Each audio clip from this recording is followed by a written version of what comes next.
If you're adding more hydration, but your skin is still not improving, this is why. Barrier repair is often confused with hydration, but they're not the same thing. Hydration adds water to the skin. Barrier repair prevents that water from escaping. The skin barrier is made largely of lipids, fats that hold skin cells together and regulate water loss.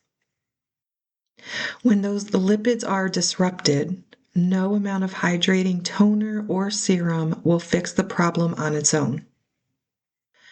That's why skin can feel temporarily plump, then dry again shortly after. Barrier repair works when lipid support comes first, and hydration supports it, not the other way around. If this distinction finally made things click, I explained the basics clearly in my free barrier guide linked below.